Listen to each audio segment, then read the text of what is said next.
انسان کو حیوان بنا دیا جائے.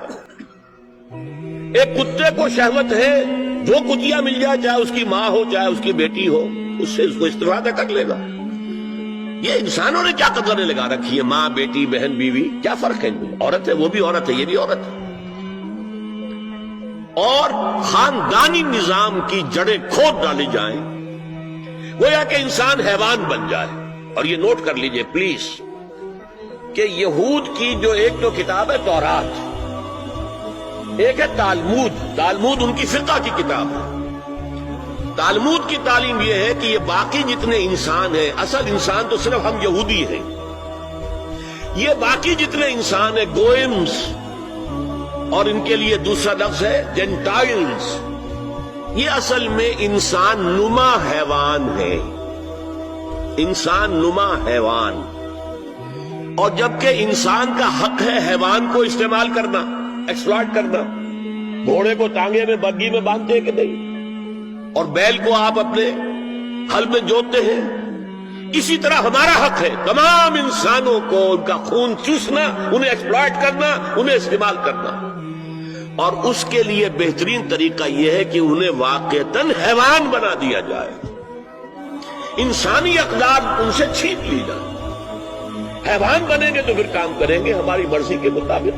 یہ انتقام یہ لوگ یورپ سے اور امریکہ سے، عیسائیوں سے بھرپور طریقے پر لے چکے ہیں. شرم اور حیا نام کی کوئی شے نہیں ہے، عصمت و عفت کا کوئی حساب نہیں، کوئی ذکر ہی نہیں. اور گواہی ہے کیا ہے؟ پریزیڈنٹ کلنٹن نے کہا تھا 2 سال پہلے یا 3 سال پہلے، وہ جو ان کی اینوئل سپیچ ہوتی ہے، state of the union address, اس نے کہا تھا عنقریب ہماری قوم کی اکثریت حرامزادوں پر مشتمل ہوگی.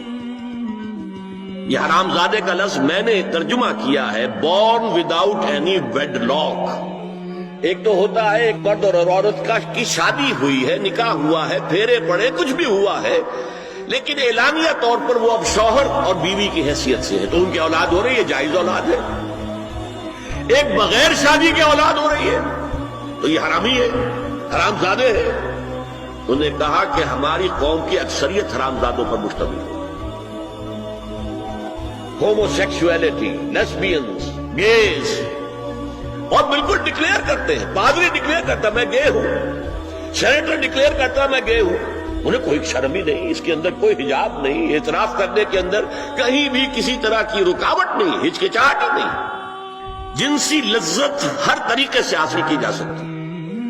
زنا بالرضا ہو تو کوئی جرم ہے ہی نہیں. ہاں زنا بالجبر ہو تو جرم ہے کہ یہ مغرب یہودیوں کی سازش کے تحت اور امریکہ کی عظیم قوت کو استعمال کرتے ہوئے، سول سپریم پاور آن ارتھ، آج یہ ہمارے گرد گھیرا تنگ کرتے چلے آ رہے ہیں کہ ہمارا معاشرتی نظام بھی تلپٹ ہو جائے، درہم برہم ہو جائے، ہماری اقدار بھی ختم ہو جائے، ہمارے ہاں بھی عورت اور مرد بالکل برابر ہونے کے مدعی ہو کر میدان میں آ جائیں، عورت مرد بن جائے، مرد عورت بن جائے، مردوں کی شادیاں ہو جائیں کہ ایک مرد شوہر اور ایک مرد بیوی اور رجسٹر ہو جائے شادی. لیسبینز کی شادیاں ہو جائیں کہ ایک عورت شوہر ایک عورت بیوی اور رجسٹر ہو جائے شادی. یہ سارا کام ناتی الارض ننقصها من اطرافها، اس کی مثال کیا ہے کہ پہلے اس پروگرام کے تحت 1994 میں کانفرنس ہوئی قاہرہ میں، عرب ورلڈ کا وہ مرکز ہے. دوسری 1 سال کے بعد کانفرنس کر دی بیجنگ میں، اور اس کے بعد بیجنگ +5 کانفرنس ہوئی ہے. نام اس کا کیا تھا کانفرنس کا؟ Women 2000، gender equality, development and peace for the 21st century. Preparatory document میں نمبر 1 ہومو سیکسولیٹی کو نارمل سیکسول اورینٹیشن قرار دیا جائے. کوئی جرم نہیں ہے. مرد مرد سے شہوت رانی کرے، عمل قوم لوط. ایک شخص جو ہے عورت سے اپنی خواہش پوری کرنا چاہتا ہے، ایک مرد سے کرنا چاہتا ہے، تمہیں کیا اعتراض ہے؟ نمبر 3 عورتیں گھر کا کام کاج کرنے سے انکار کر دیں یا اس پر ویج طلب کریں، مزدوری دو میں، محنت دو تب ہم کام کریں. یہ چولہا جھونکنا، یہ روٹی پکانا، برتن دھونا، یہ اس کے لیے ہمیں اجرت چاہیے، لیبر چاہیے۔ نمبر 4، عورت حمل اور وضع حمل کی جو تکلیف برداشت کرے اس پر بھی شوہر سے اجرت لے۔ نمبر 5، اگر کسی وقت کسی عورت کی طبیعت آمادہ نہ ہو ہم بستری کے لیے اور شوہر مجبور کرے تو اسے میریٹل ریپ قرار دیا جائے، یہ زنا بالجبر ہوگا جس کی سزا دی گئی، شوہر اور بیوی کا معاملہ ہے۔ نمبر 6، پروسٹیٹیوشن کو ایک باعزت پیشہ مانا جائے اور ان کو پروسٹیٹیوٹس نہ کہا جائے بلکہ سیکس ورکرز، سیکسول ورکرز۔ 7، وراثت اور طلاق میں بالکل برابری، کوئی فرق نہیں۔ اب یہ خاص چیز تو معلوم ہوتا ہے کہ اسلام ہی کو ہدف بنا کر انہوں نے ایجنڈے میں شامل کیا۔ اگر شوہر اور بیوی کے درمیان اعتماد نہ ہو، شوہر کو یہ یقین نہ ہو کہ میں جب باہر جاتا ہوں میری بیوی کیا کرتی ہے،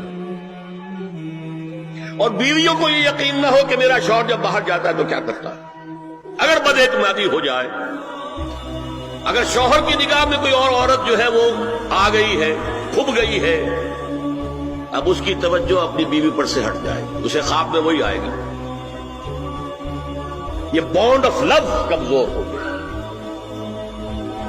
اگر باپ کو یہ یقین نہ ہو کہ یہ اولاد میری ہی ہے تو وہ خاندان کا ادارہ دراڑیں پڑ گئی۔ لہذا اس خاندان کے ادارے کو مضبوط رکھنے کے لیے سب سے اہم کام کیا ہے کہ جتنی بھی سیکشول اٹریکشن ہے یہ دو صنفوں میں، مرد اور عورت، یہ سینٹرڈ رہے، مرکوز رہے شوہر اور بیوی کے درمیان، انتشار نہ ہو، نگاہ ادھر سے ادھر نہ جائے، بلکہ ان کی پوری توجہ، آپس میں اعتماد ہو، آپس میں محبت۔